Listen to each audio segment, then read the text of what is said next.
स्वागत है अपने यूट्यूब चैनल में मीमांसा एक्सीलेंट एकेडमी के प्लेटफॉर्म इस यूट्यूब प्लेटफॉर्म में बहुत बहुत स्वागत है सभी लोगों का।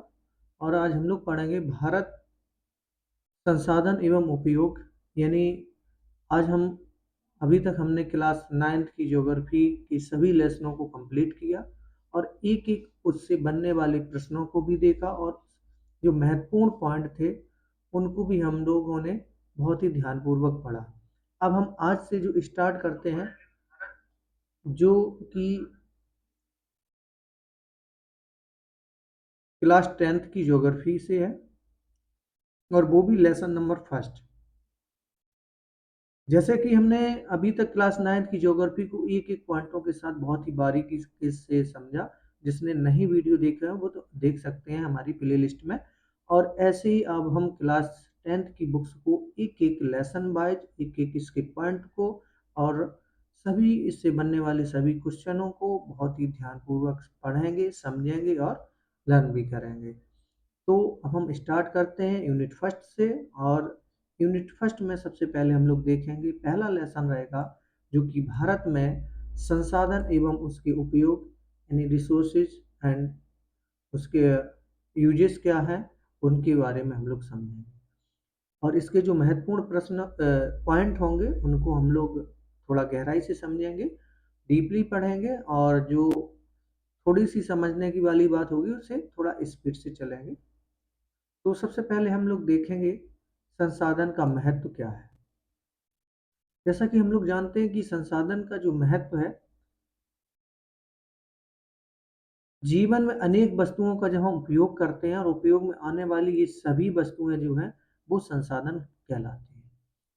संसाधन हमारे दो प्रकार से हो सकते हैं, एक तो भौतिक हो सकते हैं और एक जैविक हो सकते हैं। यानी अगर हम इसे एक दूसरी भाषा में बोलें तो एक तो प्राकृतिक हो सकते हैं और एक मानवीय हो सकते हैं, कृत्रिम जिसे बोलते हैं। जहाँ एक और भूमि, मृदा और जल खनिज जैसे जो है वो एक प्राकृतिक यानी भौतिक पदार्थ हैं जो मानवीय आकांक्षाओं की पूर्ति में सहायक होकर संसाधन बन जाते हैं। वहीं अगर हम दूसरी ओर देखें तो जैविक पदार्थ यथा वनस्पति, वन्य जीव तथा जलीय जीव मानवीय जीवन को सुखमय बनाने में पीछे नहीं है। मतलब इस प्रकार से दो दो प्रकार से हो सकते हैं। आगे देखेंगे उपरोक्त भौतिक यानी भौतिक और जैविक दोनों पदार्थ तकनीक के सारे ही जीवन उपयोगी हो पाते हैं। अनाद काल से ही अरण्यों में वनस्पति एवं वन्य जीव उपलब्ध थे। जलाशय एवं सागरों में जो है जलीय जीव लाखों वर्ष से पूर्व जो है विचरण करते रहे। सदियों से ही कोयला, पेट्रोलियम एवं अन्य जो खनिज पृथ्वी की गर्भ में पड़ा हुआ था। किंतु उस समय के आदि मानव में तकनीकी ज्ञान का अभाव था। धीरे धीरे जनसंख्या एवं आवश्यकताओं में वृद्धि होती गई और इस वृद्धि ने मानव की ज्ञानार्जन की दर में त्वरित वृद्धि किया।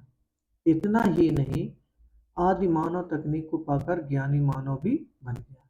इस प्रकार से हम एक प्रसिद्ध देखेंगे कि वस्तुतः संसाधन का अर्थ बहुत ही व्यापक है। यहाँ प्रसिद्ध जो भूगोल विद्ता है जिम्बरमैन, और उन्होंने कथन दिया कि संसाधन होते नहीं बनते हैं। यानी उनका कहना है कि संसाधन होते नहीं है। कहने का मतलब चीज तो है लेकिन संसाधन कब बनते हैं, जब वो मानव के जीवन के लिए उपयोगी बना लिया जाए तब उसे हम संसाधन की श्रेणी में लाएंगे। वर्तमान में अगर देखें तो प्रवेश सेवा को भी संसाधन माना गया है। कोई गायक या कवि या चित्रकार अपनी क्रियाकलाप से धनार्जन या स्वयं को संतुष्ट करता है, तब उनके द्वारा यह कार्यकलाप भी एक संसाधन ही कहलाता है। कवि की कविता रचना, चित्रकार की चित्रकारी और गायक की गायकी भी एक संसाधन है। सच तो यह है कि मानव स्वयं भी संसाधन है, क्योंकि इनके पास ज्ञान तकनीकी होता है जिसके सहारे वह किसी वस्तु को उपयोगी बना सकता है। अतः यह धारणा जो है भ्रामक है कि संसाधन एक प्राकृतिक उपहार है। संसाधन किसी भी देश का आर्थिक, सामाजिक और मेरुदंड होता है। संसाधन विपन्न राष्ट्रीय अंतर्राष्ट्रीय दौड़ में इसका मतलब यह नहीं कि प्राकृतिक संसाधन से संपन्न राष्ट्र जो है विकास हो करते हैं। देखिए ये मानव है, और मानव जो है एक प्रौद्योगिकी तकनीकी यानी और संस्था है, इस प्रकार से एक दूसरे से संबंध है इसका। अगर हम आगे देखें तो अब संसाधनों का वर्गीकरण देखें, तो संसाधन का वर्गीकरण जो है वो निम्नलिखित आधार पर है, जैसे कि एक उत्पत्ति के आधार पर और जैव के आधार, जैव और अजैव। यानी उत्पत्ति के आधार पर अगर हम संसाधन देखें तो वो दो प्रकार के हैं, वो है जैव और अजैव। वहीं अगर हम देखें तो उपयोगिता के आधार पर तो है वो नवीकरणीय और अनवीकरणीय। अगर यही स्वामित्व के आधार पर देखें तो व्यक्तिगत, सामुदायिक और राष्ट्रीय और अंतर्राष्ट्रीय इस प्रकार से है। और चौथा हमारा है कि विकास की स्थिति के आधार पर देखें तो संभाव्य, विकसित,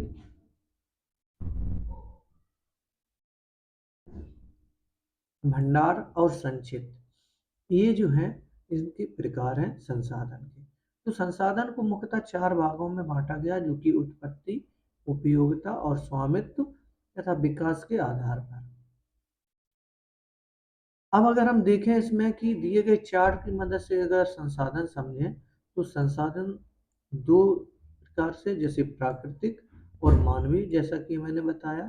तो प्राकृतिक में आता है अनवीकरणीय और नवकरणीय और अनवीकरणीय। उसके बाद मानवीय में अगर देखें तो संरचना एवं संस्थाएं, मात्रा एवं गुणवत्ता, सतत अथवा प्रवाह जो है वो नवकरणीय है, जैसे पवन और जल। नवकरणीय का मतलब है एक बार खत्म होने पर दोबारा प्राप्त हो सके। अनवकरणीय का मतलब है कि ऐसी चीज जो एक बार यूज कर सके, उसके बाद हम उसे पुनः प्राप्त ना कर सकें। अब हम देखते हैं संसाधनों के जो प्रकार हैं।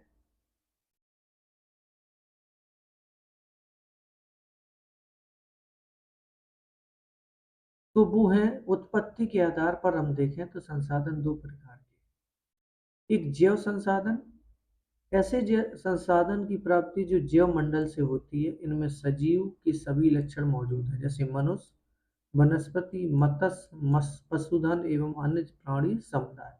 यानी जो जैव यानी जीवित जीवित के रूप में है, उन्हें हम जैव संसाधन के रूप में जानते हैं। अजैव संसाधन क्या है कि निर्जीव वस्तुओं के समूह को अजैव संसाधन कहा जाता है, जैसे चट्टानें, धातु एवं खनिज आदि। निर्जीव वस्तुओं के समूह को अजैव संसाधन भी कहा जाता है।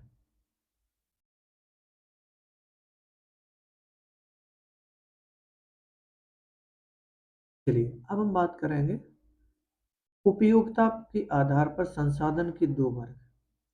अभी तक हमने क्या समझा, उत्पत्ति के आधार पर, जो कि जैव संसाधन और अजैव संसाधन। अब उपयोगिता के आधार पर देखें तो वो भी दो वर्गों में, एक नवकरणीय और एक अनवकरणीय। नवकरणीय का मतलब ऐसे संसाधन जो भौतिक, रासायनिक या यांत्रिक प्रक्रिया द्वारा नवीकृत या पुनः प्राप्त किए जा सकते हैं, जैसे सौर ऊर्जा, पवन ऊर्जा, जल विद्युत एवं वन प्राणी जो है वो नवकरणीय है, जिन्हें हम सतत प्रवाह या जैव संसाधन में वर्गीकृत किया जा सकता है। अगर हम नेक्स्ट देखें, अब अनवकरणीय संसाधन, ऐसे ऐसे संसाधन का विकास लंबी अवधि में जटिल प्रक्रियाओं द्वारा होता है, और इस प्रक्रियाओं को पूरा होने में लाखों वर्ष लग जाते हैं, जो कि एक पुनः चक्रीय नहीं है, एक बार प्रयोग होने पर ये समाप्त हो जाते हैं, जैसे जीवाश्म ईंधन। अब हम बात करेंगे स्वामित्व के आधार पर। अभी हमने पढ़ा उपयोगिता के आधार पर, आप स्वामित्व के आधार पर देखेंगे तो वो है व्यक्तिगत और सामुदायिक। व्यक्तिगत क्या है कि ऐसे संसाधन जो किसी खास व्यक्ति के अधिकार क्षेत्र में होता है, जिसके बदले वे सरकार को लगान भी चुकाते हैं, जैसे भूखंड, घर व अन्य जायदाद,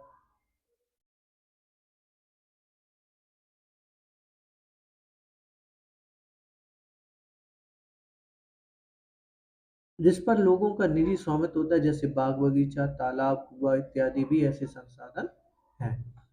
सामुदायिक क्या है कि जिसमें एक खास समुदाय के आधिपत्य में होता है, जैसे कि गाँवों में चारण भूमि, श्मशान मंदिर या मस्जिद परिषद, सामुदायिक भवन, तालाब आदि जो है, ये सामुदायिक संसाधन के अंतर्गत आते हैं। अब देखते हैं कि राष्ट्रीय संसाधन क्या है। राष्ट्रीय संसाधन में ये आता है कि जो नेशनल लेवल का हो, उसे हम राष्ट्रीय संसाधन के रूप में जानते हैं। अगर हम देखें कि किसी राजनीतिक सीमा के अंतर्गत भूमि, खनिज पदार्थ एवं जल संसाधन, वन व वन्यजीव एवं समुद्री जीव जो है 200 किलोमीटर क्षेत्र तक राष्ट्रीय संसाधन है।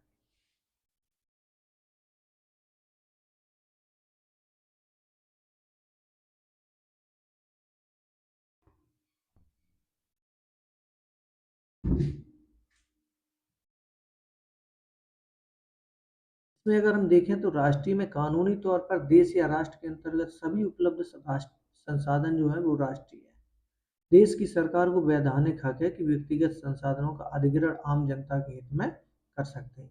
अंतर्राष्ट्रीय क्या है? ऐसे संसाधनों का नियंत्रण अंतर्राष्ट्रीय संस्था करती है। तट रेखा से 200 किलोमीटर की दूरी छोड़कर खुले महासागरीय संसाधनों पर किसी देश का आधिपत्य नहीं होता है। ऐसे संसाधन का उपयोग सिर्फ अनुसंधान हेतु अंतर्राष्ट्रीय संस्थाओं की सहमति से किसी राष्ट्र द्वारा किया जा सकता है। यानी किसी देश की तट रेखा से 200 किलोमीटर की दूरी तक का क्षेत्र अपवर्जक आर्थिक क्षेत्र के नाम से जाना।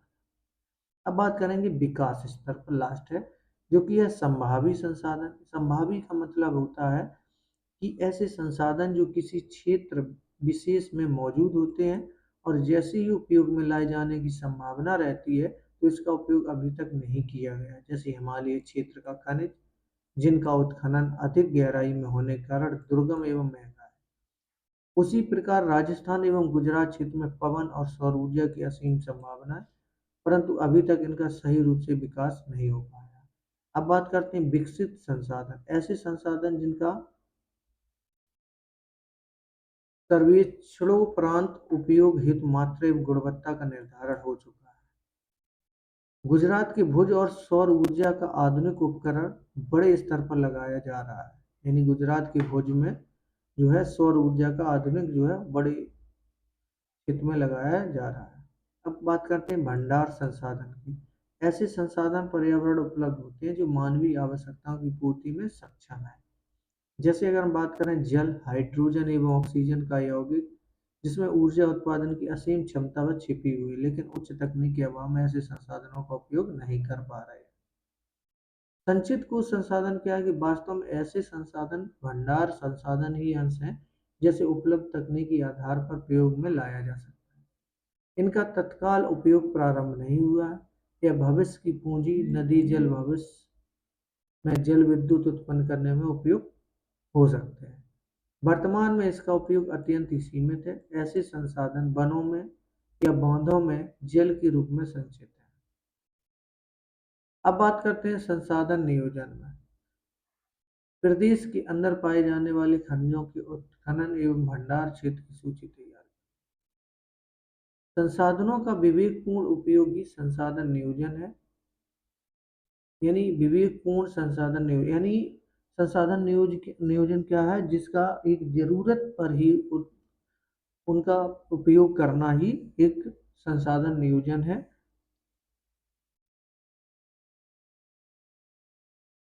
ऐसा नहीं है कि उसका फालतू में भी दुरुपयोग करें तो वो एक विवेकपूर्ण नहीं रहेगा और उसका नियोजन भी नहीं रहेगा।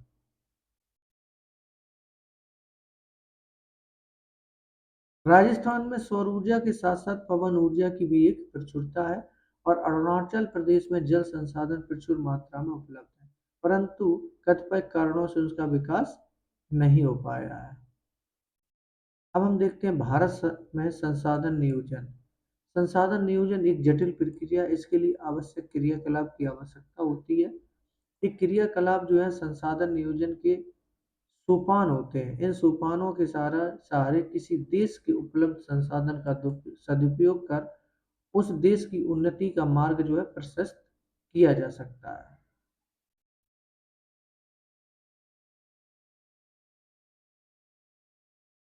आगे देखते हैं कि बिहार राज्य में सामूहिक भागीदारी की सहायता से आपके आसपास में संसाधन के विकास के कार्यक्रम चलाए जा रहे हैं।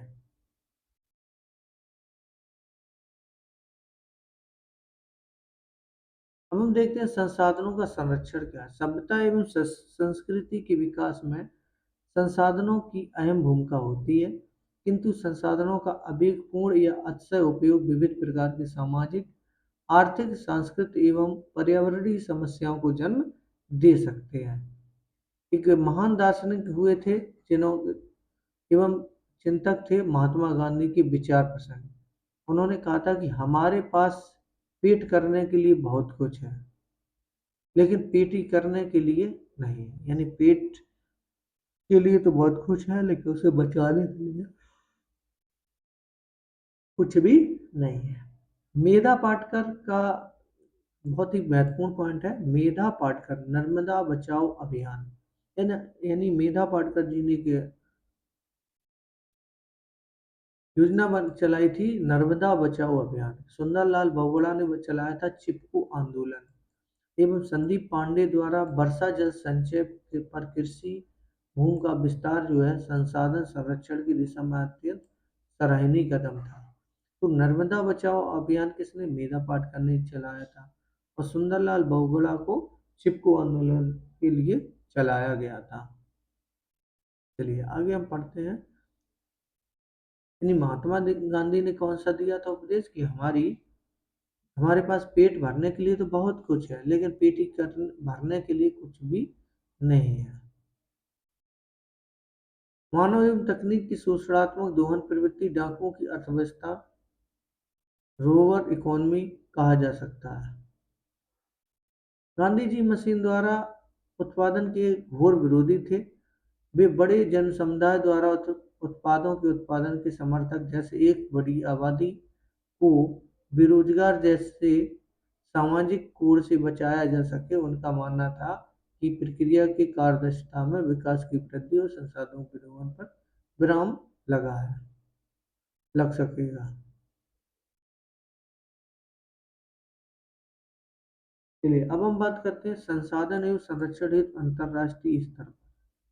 पर्यावरण संरक्षण हेतु सर्वप्रथम स्टॉकहोम में विश्व व्यापार संगठन सम्मेलन 1972 ईस्वी में आयोजित हुआ और इसी सम्मेलन के पश्चात प्रतिवर्ष 5 जून को पर्यावरण के रूप में मनाया जाता है। सर्वप्रथम 1968 ईस्वी में क्लब ऑफ रोम ने इसकी वकालत की थी और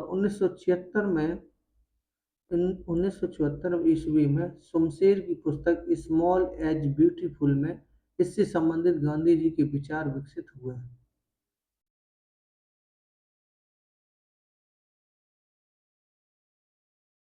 उसके बाद बात करते हैं ब्रेटलैंड आयोग द्वारा प्रस्तुत 1987 को प्रतिवेदन भी संसाधन संरक्षण के संबंध में विश्व जगत की दृष्टि खोलने में कारगर सिद्ध हुआ। यानी इसकी वकालत की थी 1974 ईस्वी में शमशेर ने और स्मॉल एज ब्यूटीफुल ने की थी। Sorry, small small age beautiful में इससे संबंधित गांधी जी के विचार प्रकाशित हुए थे। अगर हम यही बात करें कि इसी रिपोर्ट के बाद हमारा साझा भविष्य आवर कॉमन फ्यूचर शीर्षक से भी दस्तावेज प्रकाशित किए।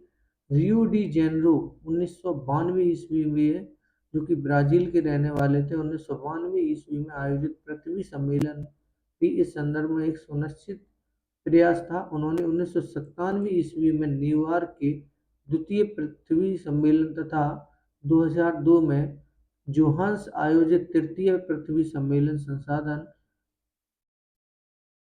संरक्षण की दिशा में विश्व स्तरीय सर्वोन्ही प्रयास है। चलिए अब हम बात करते हैं कुछ बिंदु हैं समझने के लिए जो आप समझें। प्रथम पृथ्वी सम्मेलन का आयोजन 3 से 14 जून 1992 ईस्वी को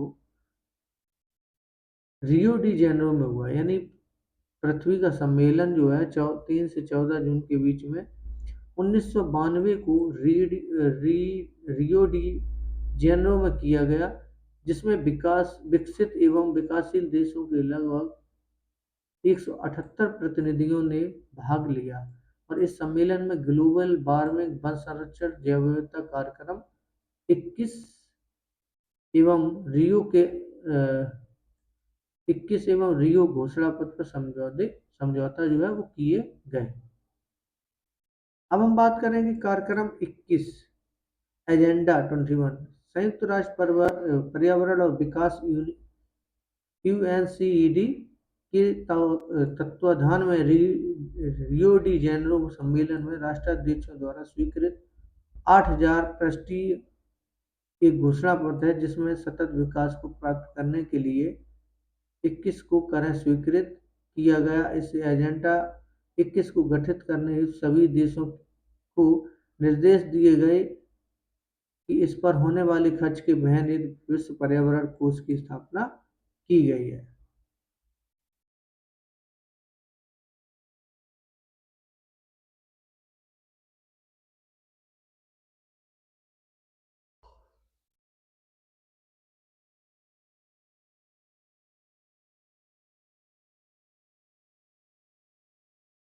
पृथ्वी सम्मेलन कब हुआ था? तो द्वितीय पृथ्वी सम्मेलन का 23 से 27 जून 1997 में न्यूयॉर्क में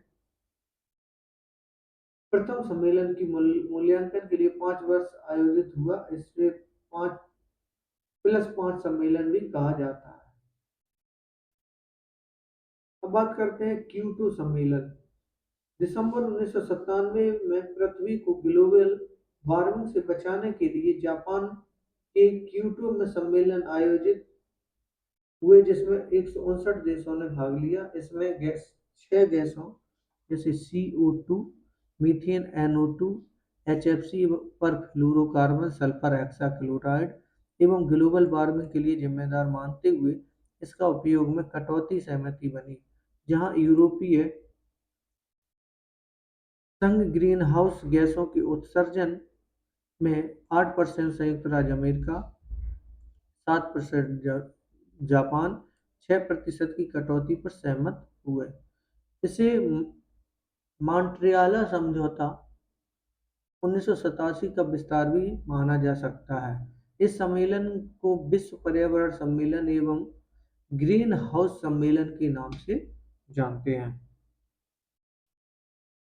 तृतीय सम्मेलन अगर हम देखें तो तृतीय सम्मेलन का आयोजन जो है 10 वर्ष बाद 26 अगस्त 4 सितंबर 2002 में जोहान्सबर्ग में आयोजित हुआ। इस सम्मेलन में पर्यावरण संबंधी 150 धाराओं पर विश्व स्तरीय सहमति तैयार करना था, पर इस सम्मेलन का कोई भी परिणाम नहीं निकल सका। इस सम्मेलन में विश्व के विभिन्न देशों ने लगभग 2000 प्रतिनिधियों ने भाग लिया इसमें। अब हम प्रश्न देखते हैं, कोयला किस प्रकार का संसाधन है? तो कोयला जो है वो अनवकरणीय है। सौर ऊर्जा निम्नलिखित में कौन सा संसाधन है? तो वो एक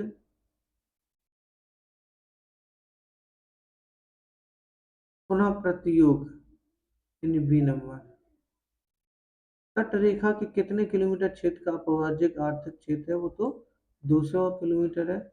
डाकुओं को अर्थव्यवस्था के का संबंध है। डाकुओं का अर्थव्यवस्था का संबंध है संसाधन ग्रहण से, संसाधन से, नियोजन तो ऑप्शन नंबर बी।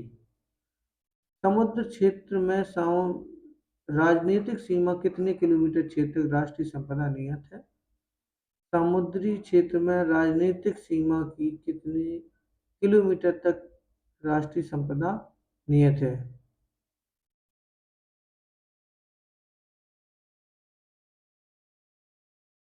इस प्रकार से हमने प्रश्नों को पूरा किया। अब हम दूसरा देखते हैं प्राकृतिक संसाधनों के बारे में।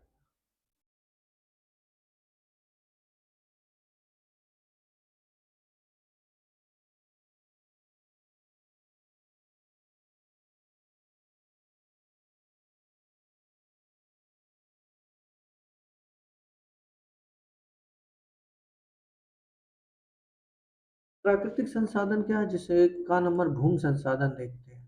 भूमि संसाधन क्या है? एक प्राकृतिक संसाधन है इसमें जैसे पर्वत, पठार, मैदान ये सभी आते हैं, घाटियाँ। अगर देखा जाए तो जो कृषि लगभग 43% भाग पर का मैदान है, जो कृषि एवं उद्योग को विकास के लिए उपयोगी है। 30% भाग पर्वतीय क्षेत्र है, जो बारहमासी नदियों के प्रभाव को सुनिश्चित करते हुए पर्यटन विकास के लिए अनुकूल परिस्थितियां मुहैया कराती है। यह पारिस्थितिकी संतुलन के लिए भी महत्वपूर्ण है। देश का 27% भूभाग पठारी के रूप में विस्तृत है, जहाँ खनिज, जीवाश्म ईंधन एवं वन संपदा के कोष संचित है।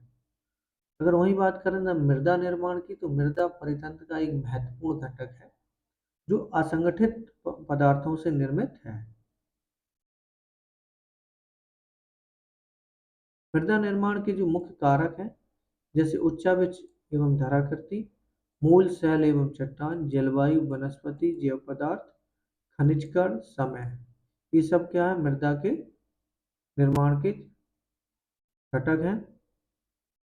मृदा के प्रकार एवं वितरण, अब हम देखेंगे मृदा मृदा के प्रकार एवं वितरण।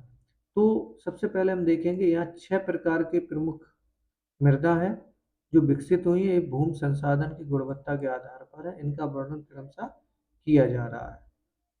तो हम मृदा को सबसे पहले पढ़ेंगे, मृदा के प्रकार एवं वितरण। मृदा को 6 प्रकार से 6 भागों में या 6 प्रकार की मृदा है, जैसे कि जलोढ़ मृदा सबसे पहले। इसका देख लेते हैं कि जलोढ़ मृदा जो है, यह मृदा भारत में विस्तृत रूप से फैली हुई है। भारत का मैदान पूर्णतः जलोढ़ निर्मित है, जो हिमालय की 3 महत्वपूर्ण नदियों प्रणालियों से है, जैसे सिंधु, गंगा और ब्रह्मपुत्र द्वारा लाए गए जलोढ़ के निक्षेप से बना है।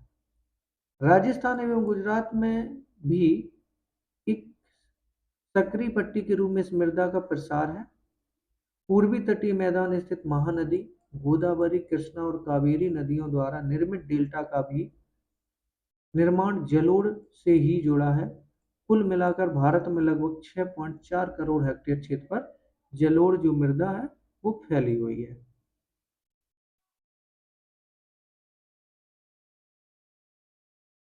आगे हम देखते हैं कि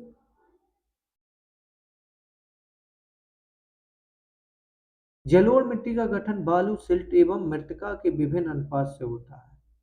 यानी बालू, सिल्ट एवं मृत्तिका, इसका रंग जो है वो धुंधला से लेकर लालमा लिए भूरे रंग का होता है।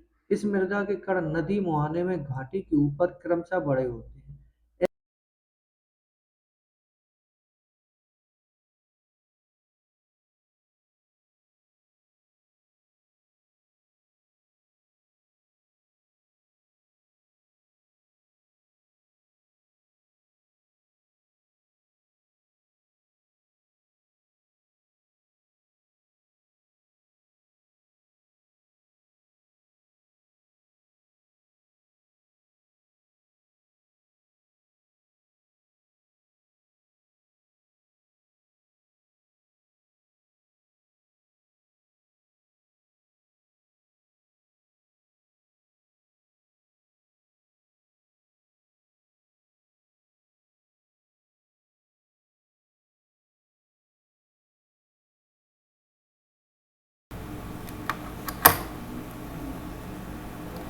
आगे देखें कि जलोढ़ मृदा में पोटास, फास्फोरस और चूना जैसे तत्वों की प्रधानता होती है, जबकि इसमें नाइट्रोजन एवं जैव पदार्थों की कमी रहती है। यह मिट्टी जो है जलोढ़ यानी जलोढ़ मिट्टी जो है गन्ना, चावल, गेहूं, मक्का, दलहन जैसी फसलों के लिए उपयुक्त मानी जाती है। अधिक उपजाऊ होने के कारण इस मिट्टी पर गहन कृषि की जाती है। परिणामतः यह जनसंख्या का घनत्व भी इसमें जो अधिक है। अगर हम इसे देखें तो उत्तर बिहार में बालू प्रधान जलोढ़ को दियारा भूमि कहते हैं। यानी उत्तर बिहार में बालू प्रधान जलोढ़ को क्या नाम दिया जाता है, दियारा नाम से भूमि जानते हैं। और जो कि यह मक्का की कृषि के लिए विश्व प्रसिद्ध है। दियारा जो है मक्का की खेती के लिए विश्व प्रसिद्ध है, जो कि उत्तर बिहार में बालू प्रधान जो है उस जलोढ़ में मक्का सबसे अधिक होती है। दूसरे नंबर देखते हैं काली मिट्टी। तो काली मिट्टी में क्या है, एक इसका रंग जो है वो काला होता है और इसकी उपस्थिति जो है एल्युमिनियम एवं लौह युग के कारण होती है, और जो कि इसका सर्वाधिक प्रयोग जो है उपयोग है वो कपास की खेती के लिए सर्वाधिक उपयुक्त माना जाता है, और इसे जिस कारण से इसे काली कपासी मृदा के नाम से भी जाना जाता है, यानी इसमें सबसे अधिक कपास उगाया जाता है और जिसी के कारण ही काली कपासी मृदा के नाम से इसे जाना जाता है। और भारत में इसका लगभग जो विस्तार है वो 6.4 करोड़ हेक्टेयर भूमि पर इसका देखने को मिलता है, जो कि खास तौर पर दक्कन की लावा प्रदेश जैसे महाराष्ट्र, गुजरात, कर्नाटक, आंध्र प्रदेश, तमिलनाडु राज्यों में विस्तृत है। इस मिट्टी का निर्माण जो है मूल शैलों एवं ज्वालामुखी के बेसाल्ट लावा के विघटन से हुआ है।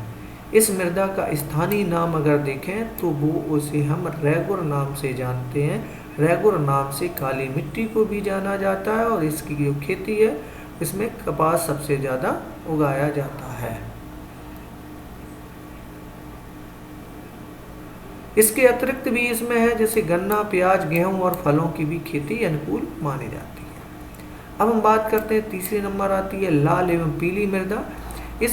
इस प्रकार की मृदा का विकास जो है प्रायद्वीपीय पठार के पूर्वी एवं दक्षिणी हिस्से में रवेदार आग्नेय चट्टानों द्वारा सामान्यतः 100 सेंटीमीटर से भी कम वर्षा वाले क्षेत्रों में हुआ है, यानी लाल एवं पीली मृदा जिसका प्रायद्वीप पठार के पूर्वी एवं दक्षिणी हिस्से में है, जो कि रवेदार आग्नेय चट्टानों से इसका उद्गम हुआ है। और जलोयोजन के पश्चात यह मृदा जो है यानी पीले रंग का होता है, तो इस मृदा में लौहांश की मात्रा के कारण इसका रंग लाल होता है। और जलयोजन के पश्चात यानी पानी के बाद यह मृदा जो है पीले रंग की हो जाती है। मूल रूप से यह ग्रेनाइट नीस जैसे रवेदार आग्नेय चट्टानों के विघटित एवं रूपांतरित होने से बना है, जिसका विस्तार है 7.2 करोड़ हेक्टेयर जो है भूमि जो है पाई जाती है भारत में। और ये लाल या पीली मृदा का प्रसार जैसे है वो तमिलनाडु, कर्नाटक, गोवा, दक्षिण पूर्वी महाराष्ट्र, आंध्र प्रदेश, उड़ीसा, छोटा नागपुर पठार एवं मेघालय पठार के क्षेत्रों में जो है वो लाल पीली मृदा देखने को मिलती है।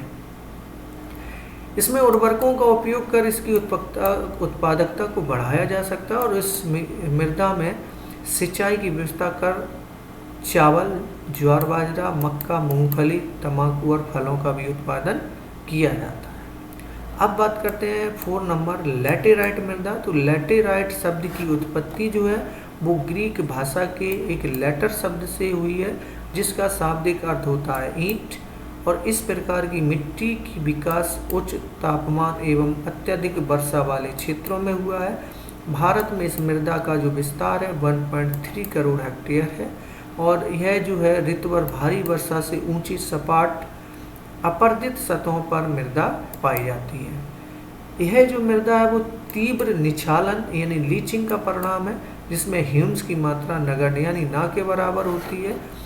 जैविक पदार्थों के अपघटित करने पर बैक्टीरिया नष्ट हो जाते हैं और अपक्षय के कारण लैटेराइट जो मिट्टी है वो कठोर हो जाती है। एल्युमिनियम और लोहे के ऑक्साइड के कारण इसका रंग जो है वो लाल हो जाता है और इस प्रकार की मिट्टियों में रासायनिक खाद एवं अनुर्वरकों का प्रयोग कर उत्पादन किया जा सकता है। यह मिट्टी जो है भारत में जैसे कर्नाटक, केरल, तमिलनाडु, मध्य प्रदेश, उड़ीसा और असम की पहाड़ियों में देखने को मिलता है इसका विस्तार। कर्नाटक और केरल तथा तमिलनाडु जैसे राज्यों में मृदा संरक्षण तकनीक के सहारे चाय एवं कहवा का भी उत्पादन लैटेराइट मिट्टी में ही किया जाता है। और जो तमिलनाडु, आंध्र प्रदेश और केरल में इस मृदा में काजू की खेती भी उपयुक्त मानी जाती है। ये लैटेराइट मिट्टी है।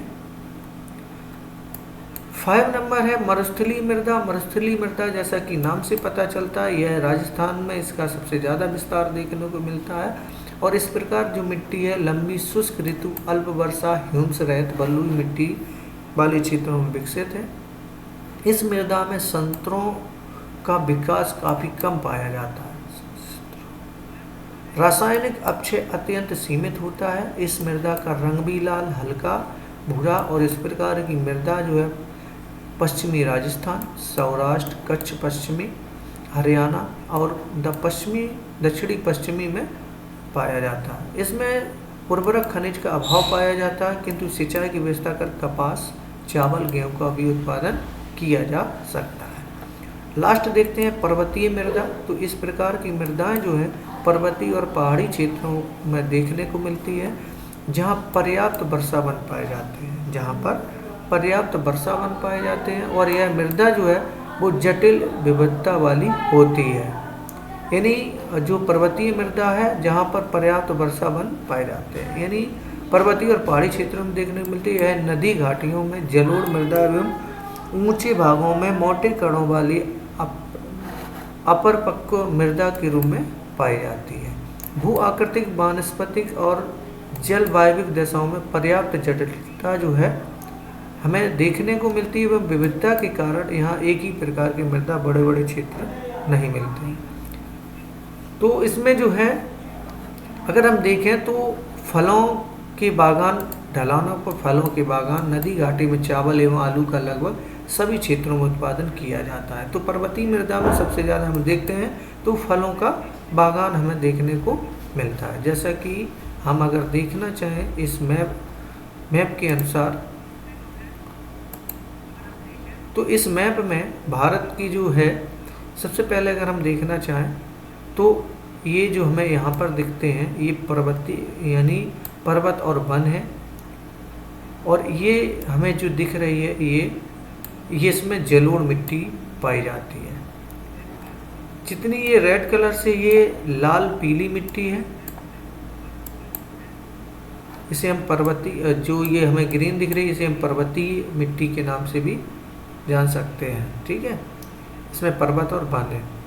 इसके बाद अगर हम देखें काली मिट्टी जो है ये जो दिख रही है ये काली मिट्टी है। कौन सी मिट्टी है? ये काली मिट्टी है। और ये काली है और ये जो है वो जलोढ़ मिट्टी है। इसे हम देखें तो ये पर्वतीय है। कौन सी है? पर्वतीय है। ठीक है,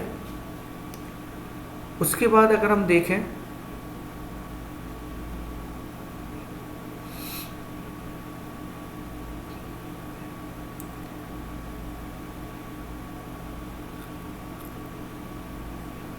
ये जो हमें दिख रही है ये लैटेराइट मिट्टी है। कौन सी मिट्टी है?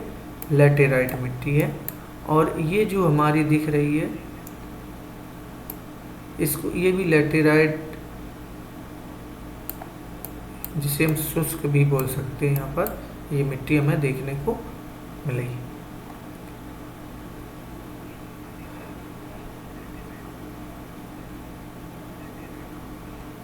इस प्रकार से हमने मिट्टी के बारे में पढ़ा। और भूमि का उपयोग बदलता स्वरूप, यानी भूमि का उपयोग मानव विविध उद्देश्यों में ध्यान में रखकर भूमि संसाधन का उपयोग करता है, जैसे वन विस्तार, कृषि योग्य बंजर भूमि, गैर कृषि यथा इमारत। तो इस प्रकार से हुआ। भारत में भू उपयोग का स्वरूप जो है भू उपयोग का दो प्रकार से है, जैसे भौतिक कारक और मानवीय कारक।